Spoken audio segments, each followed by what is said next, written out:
Welcome. In front of me I have a Redmi Watch 3 and today I'll go over unboxing along with a quick overview of this device. Now this specific watch was released at the end of 2022, so I'm a little bit late, but still I don't think there's any newer one, so I'll just get straight into it. Now the packaging is pretty simple. Inside we get a watch, and then under we get our charging cable. There we go. And we also get some paperwork. That's basically it.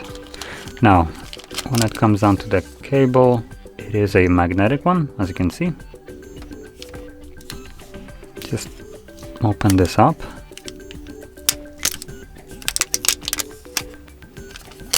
Now this could have been probably packaged a little bit in a bit more interesting way than this hideous whatever the heck that is.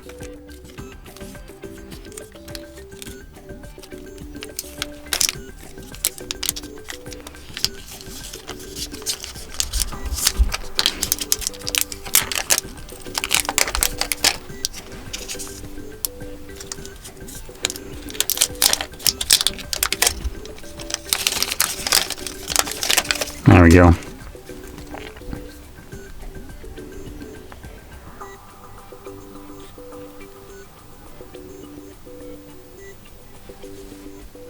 Okay, so to quickly go into the basic specs of this, we have a AMOLED display with a peak brightness of 600 nits. It's a 1.75 inch display with a resolution of 450 by 390, which at this screen size puts it at about 341 pixels per inch. So the display right here will be pretty sharp, especially for a watch. So there shouldn't be any kind of like pixelations visible on it. Now this is an AMOLED display, so the blacks on here are basically like pitch black, as in you won't really see the bezels on it, as well they won't appear as they're glowing in some like older devices. When you're at like a fully black background, you can literally see the display backlight. Here you won't see that just because it's an AMOLED display, so the dark here is absolutely incredible. Now in terms of the OS that is running here, we don't have any kind of like Google OS or anything like that. It's just some proprietary Xiaomi watch OS that they have for their own phones, or not phones but their watches, which because of that the battery life, at least they're claiming to be, what was it? Well, somewhere. There we go. Up to 12 days of battery life. So obviously the OS will be a little bit on a gimped side. There's no other way to call it. It's going to act more like a smart band rather than a smart watch. That would be, for instance, running like Google Wear OS. So because of that, there's drawbacks and obviously the benefits of this. Benefit would be the outstanding battery life. The drawback would be a little bit more limited functionality of such a device. Now quickly going into a couple additional things that we have right here. We have support for Bluetooth phone calls, so if someone calls you can pick up and talk on the phone. It has a speaker and a microphone built in. I believe those are the microphone and speaker, so you don't need to take out your phone to pick up a call. You can just do it right here, and if you want to, you know, put it, you can kind of put it to your ear, I guess, and try to talk like that. Not sure how good the microphone on here will be, so that is something that you might want to test around, because obviously if the call quality will be garbage, then there's no real benefit of having this if it doesn't really work well. Now below that we have a built-in multi-system GPS, so I'm just assuming it has a couple of different GPS like specifications. I have also stylish metallic frame. Okay, not really a specification, I would say, just a build, whatever. And lastly would be the 5 atmosphere water resistance. That is actually pretty nice. That is up to 50 meters. Now that is pretty deep, so you can go snorkeling with this, assuming you don't go past 50 meters, and it should be just good to go, no problem. So that's pretty nice. Now Another thing, the device has a 240 or 289 millimeter, not millimeter, what am I talking? 249 milliamps. There we go, third time's the charm. Battery, and it doesn't really give me any specifications on how fast it charges, so I won't really say anything. And that's really all the worth mentioning specs of this. So it's a basically more, I guess let's call it a more premium looking smart band and a more of a watch form, because that's basically what it would cater to. It is, I presume, I haven't set it up as you can see, but I presume it's going to function very similarly to the Xiaomi band, like what is it, I think they're on like band 7 or whatever, but with just a bigger display, so it will have more space to just show you all kinds of content that they have, but because their system is really power efficient, as you've seen on the box, it will get a really good battery life. So that is probably one of the more important things for a watch, to have a good battery life, and this one has it. Now, one last thing that I'll mention is the strap right here.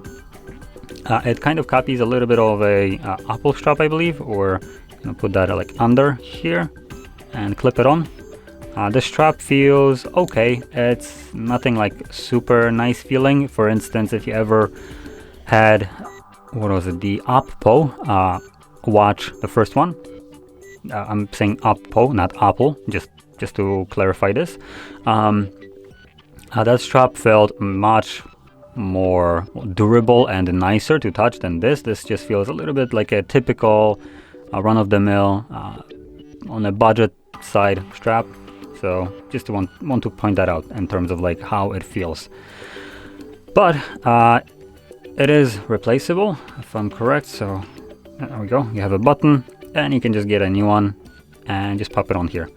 Now, one downside here, just looking at this, is if I just take the other one off. Oh, and the other one doesn't want to actually come off easily. What the heck? There we go. So once I take that off, you can probably see these are plastic. Now, I don't necessarily like plastic on parts like that.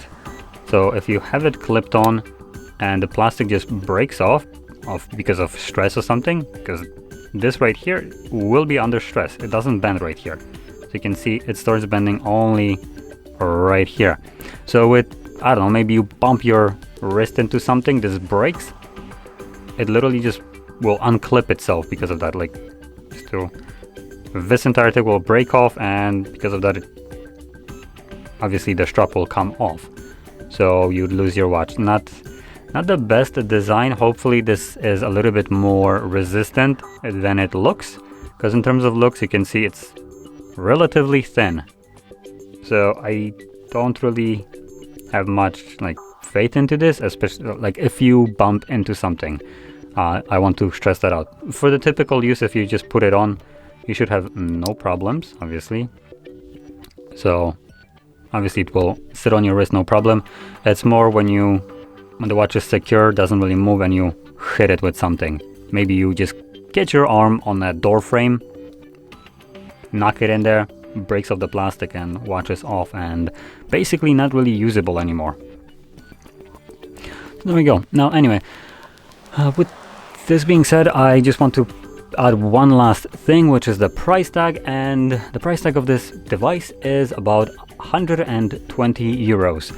So it is very competitive, actually, like stupidly competitive. It's, I would say, I think the Xiaomi bands are roughly about the same price. I could be wrong, I haven't looked at them in a long time, but they're about like, if anything, there might be about 80-90 euros, I believe. Don't quote me on that one. So if they are this price, it really depends on what you want. If you want something that looks more fitnessy, then probably go with the band, because it's basically the same thing. If you want something a little bit more classy, that you can still use for fitness and other stuff like that, then you might want to look into this one. And obviously this one has a little bit of a bigger display, which for some people will be the main selling point. But anyway, with this being said, if you found this very helpful, don't forget to hit like, subscribe, and thanks for watching.